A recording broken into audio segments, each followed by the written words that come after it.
ఈ సమస్య మీకు అర్థం కూడా కాదు. Thank you sir. Undru Narasimha Rao గారు ఈనాడు నుంచి. సార్, జూబ్లీ హిల్స్ ఉప ఎన్నికల్లో ఎంత మెజార్టీతో గెలిచే అవకాశం ఉంది? రెండు, పేదలు బాగా ఎదురు చూస్తున్నారు, సామాజిక పెన్షన్ల పెంపు అన్నది. ఈ రెండోది ఎప్పటి నుంచి చేస్తారు? మెజారిటీ అనేది నేను చెప్పాను, కానీ 100% ఎన్నికల్లో కాంగ్రెస్ పార్టీ గెలుస్తుంది. బీఆర్ఎస్ ఓడుతుంది, బీజేపీ డిపాజిట్ జప్త్ అవుతుంది. నేను ఇప్పుడు కూడా చెప్తున్నా కిషన్ రెడ్డి గారికి, నీకు డిపాజిట్ రాదు, నీ దోస్తు ఎన్నికల్లో ఓడిపోతాడు.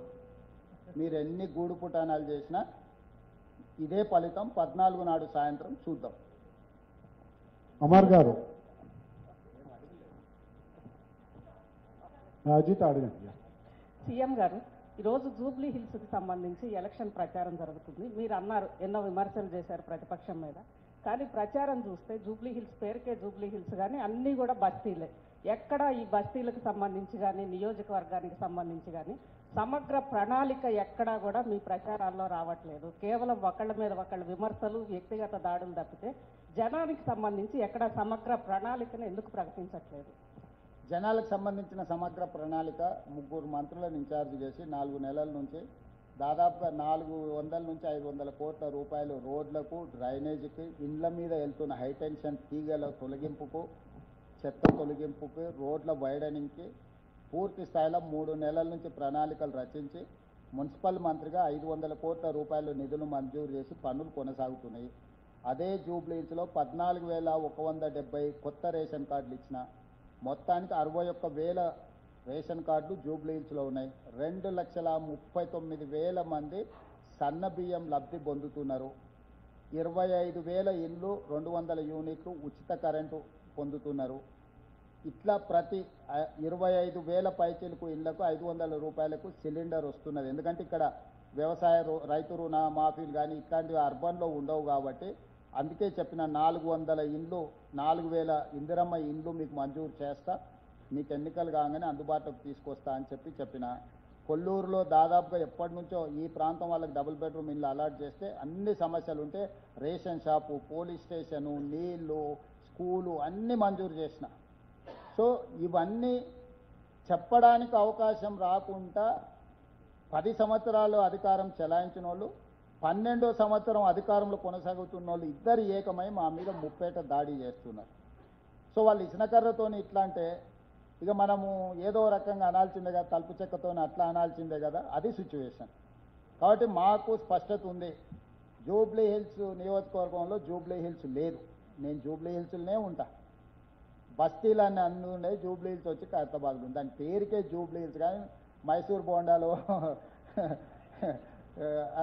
ఎట్లా మైసూర్ లేదో జూబ్లీ హిల్స్లో జూబ్లీ హిల్స్ లేదు. కాబట్టి ఆ ప్రాంత సమస్యలు పరిష్కరిస్తే సినీ కార్మికులు అక్కడ ఉంటారు.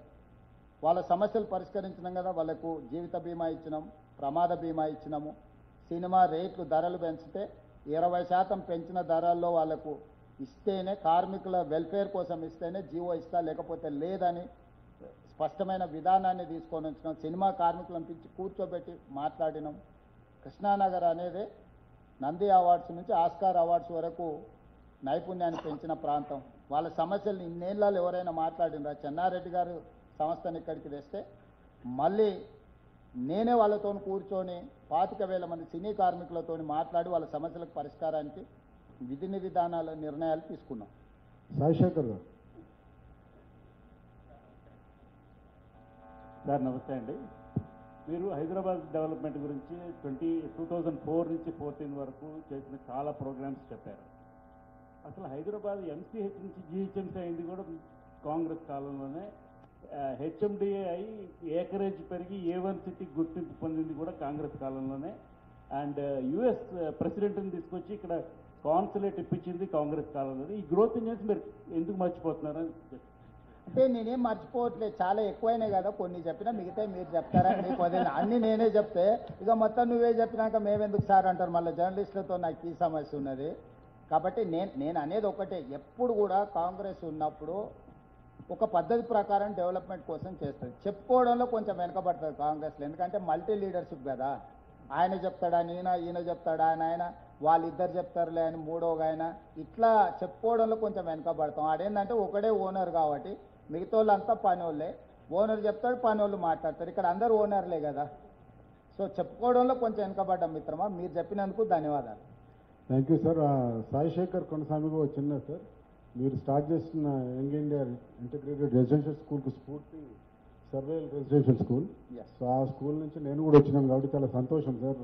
సర్వేల నుంచి ఐఏఎస్లు ఐపీఎస్లు మహేందర్ రెడ్డి డీజీపీ అయ్యిండు, Burra Venkatesham public service commission chairman అయ్యిండు, పివి నరసింహారావు గారు ఆనాడు తెచ్చింది దేశానికి మొత్తం ఆదర్శంగా మారింది. వాటి కొనసాగింపే ఈరోజు young India integrated residential schools. Raman గారు. ముఖ్యమంత్రి గారు, మీరు సర్వేల గురించి ప్రస్తావించారు. 2023లో జనం సాక్షి అత్యంత విశ్వసనీయత ప్రతిష్టాత్మక సర్వే సంస్థ. కంగ్రాచులేషన్స్, మీరు జూబ్లీ హిల్స్ నుంచి గెలవబోతున్నారని 6వ తారీఖు మేము సర్వే విడుదల చేసినాం. ఈసారి మా సర్వే సంస్థ గురించి కూడా మీరు 64 స్థానాలతో గెలుస్తారని మేము ముందుగా ప్రకటించాం 23 ఎన్నికలు. థ్యాంక్ యూ మిత్రం. ఇప్పుడు కూడా జూబ్లీ గెలుస్తామని చెప్పినా అంటున్నాడు, సంతోషం. Thank you. విరాట్ గారు. విరాట్. ముఖ్యమంత్రి గారు, ఇందాక మీరు చెప్పిన అభివృద్ధి అంశాలు ఓకే, బట్ ఇప్పుడు జరుగుతున్న ఈ ప్రచారంలో ముఖ్యంగా బీఆర్ఎస్ నేతల నోట వస్తున్న మాట ఏంటంటే, ఈ ఎన్నిక ఒక సీటు ఓడినా గెలిచినా మాకు నష్టమే లేదు, ఒకవేళ వచ్చినా మేము అధికారాన్ని కూడా చేపట్టేది లేదు, కానీ మేము గెలిచి తెలంగాణ ప్రజల్లో కోట్లాది ప్రజల్లో ఉన్నటువంటి వ్యతిరేకతను ఇక్కడ నుండి సంకేతం పంపబోతున్నామనేది అంటున్నారు. దాని మీద మీ అభిప్రాయం? కరెక్టే. ఇప్పుడు ప్రధాన ప్రతిపక్ష పాత్ర శాసనసభలో పోషించి ఇంకా మాకు కొంచెం అదే మద్దతు ఇవ్వండి అని అడిగితే బాగుంటుంది. 2 సంవత్సరాలలో ప్రధాన ప్రతిపక్ష నాయకుడు సభకే రాలేదు. నాయకుడే సభకు రాని పంతులు లేని బడిలాగా తయారైంది. అది ఎవడు ఎప్పుడు వస్తాడో ఎవడు ఎప్పుడు పోతాడో తెలియదు. వానకాలం చదువు అంటారు కదా చెట్టు కింద, అట్లున్నది వాళ్ళ పరిస్థితి. కాబట్టి ఈరోజు అడగడానికి ఏమీ లేక, 10 సంవత్సరాలు చేసింది చెప్పుకోవడానికి లేక ఇప్పుడు ఇట్లాంటి వాదన తీసుకొస్తారు. ఈ తెలివితేటలే ఉంటే 8 పార్లమెంట్ సీట్లలో డిపాజిట్లు కోల్పోయి బీజేపీని గెలిపించాల్సిన అవసరం ఏమొచ్చింది? ఆ 8 సీట్లు వాళ్ళే గెలుతుంటే కేంద్ర ప్రభుత్వంతో కొట్లాడడానికి ఉపయోగపడుతుండే కదా. మెదక్కు వాళ్ళకు గుండెకాయ. హరీష్ రావు గారు, కేసీఆర్ గారు ప్రాతినిధ్యం వహించే పార్లమెంట్ నియోజకవర్గాన్ని కూడా వాళ్ళు బీజేపీని గెలిపించారు. అంటే వాళ్ళు ఆత్మహత్య చేసుకొని అవయదానం చేశారు.